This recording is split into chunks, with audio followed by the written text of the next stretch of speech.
Muadz bin Jabal radhiyallahu anhu meriwayatkan sabda Rasulullah sallallahu alaihi wasallam, "La tu'dhil imra'atun zawjaha fid dunya illa qalat zawjatuhu minal hurin 'ain, la tu'dhihi qatalakillah, fa innama huwa indaki dakhilun yushiku an yufarikaki ilaina." Sebelum saya baca terjemahan, ibu-ibu jangan tersinggung dengan hadis ini. Ya. Jadi fahami dengan keimanan.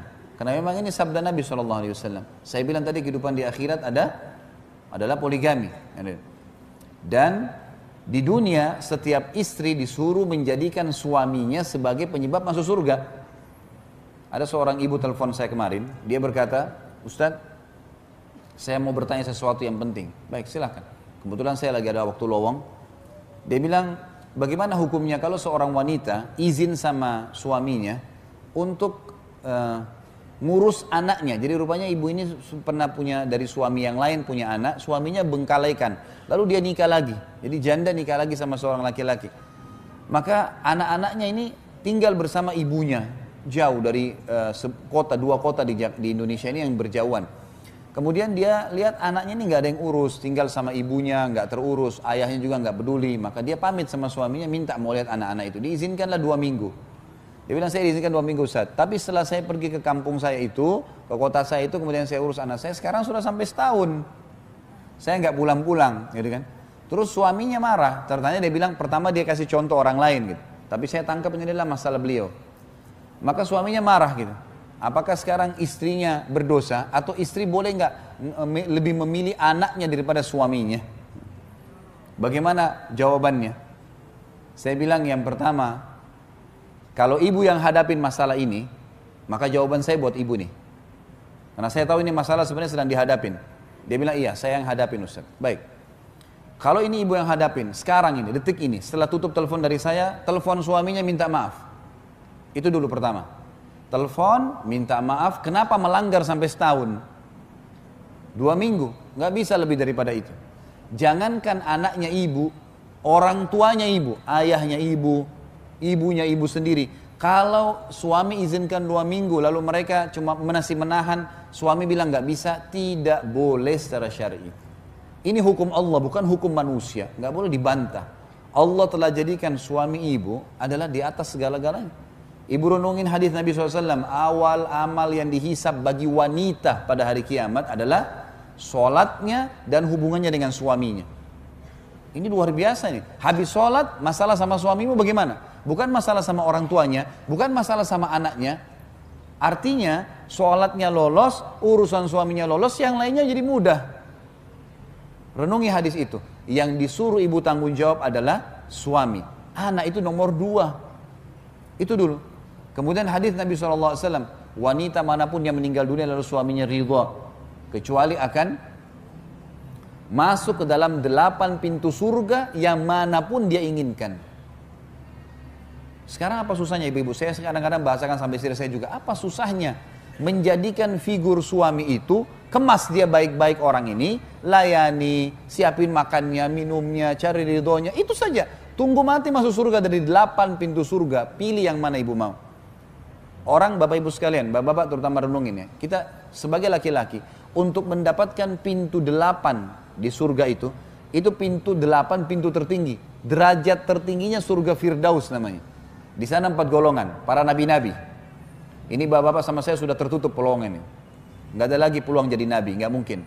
Para syuhada itu bapak-bapak sekalian, saya sama bapak harus tinggal di medan perang, tunggu musuh bunuh kita, itu pun kalau ikhlas. Orang-orang yang siddiq, jujur, tidak pernah dusta seumur hidup. Ada sini yang tidak pernah dusta seumur hidup? Di antara sahabat yang dapat julukan siddiq berapa orang? Yang jelas-jelas Abu Bakar. Yang lain tidak ada julukannya nih. Dan orang-orang saleh ini setiap hari nangis, ibadah terus sama Allah. Duduk di masjid, baca Al-Quran, tidak ada dosanya. Ibu-ibu hanya mati suaminya ridho. Ridho itu merasa kehilangan, merasa sedih, istrinya selama ini layani dia, itu saja. Mati, masuk dari 8 pintu surga, boleh dia pilih pintu mana. Makanya syaitan selalu menjadikan masalah sama suami nih. Ya. Apa saja dibuat masalah, apa saja marah, apa saja tersinggung, gitu kan? Makanya saya selalu ingatkan istri saya pribadi, saya bilang sama istri saya, hati-hati.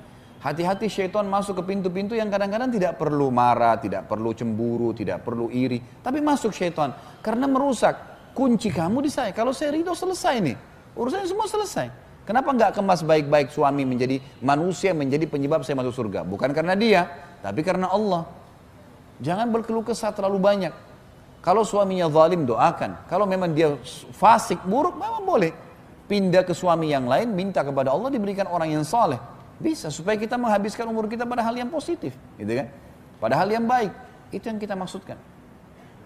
Dan kalau ada dua wanita, ada satu wanita yang menikah dengan dua laki-laki.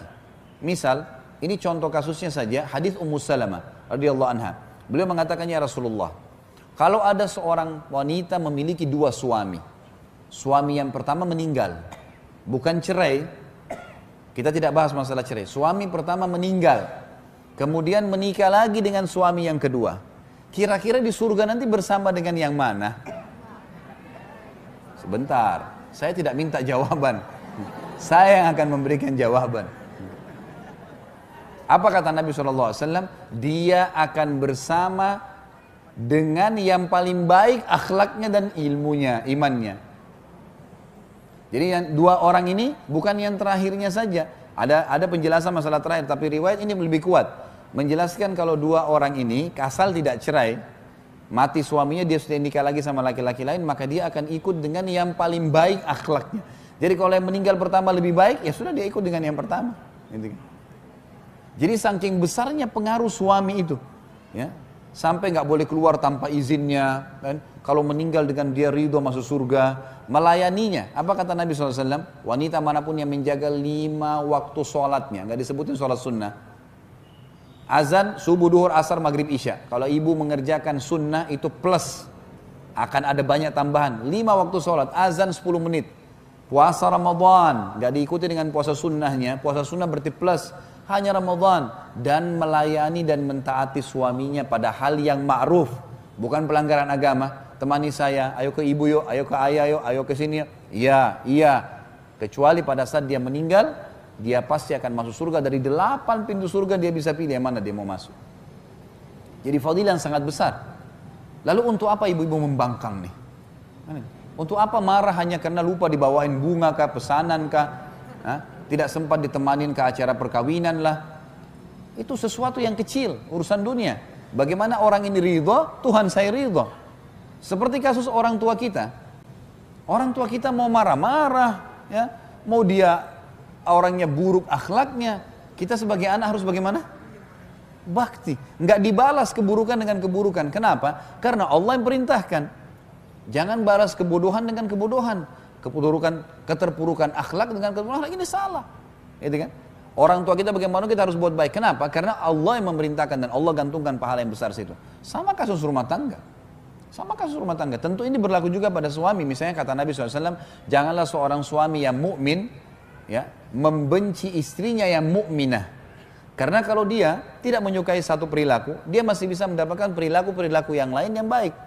Artinya saling toleransi, saling memaafkan. Yang penting pelanggarannya bukan masalah nusyur, bukan masalah pembangkangan terhadap hukum Allah Subhanahu wa ta'ala.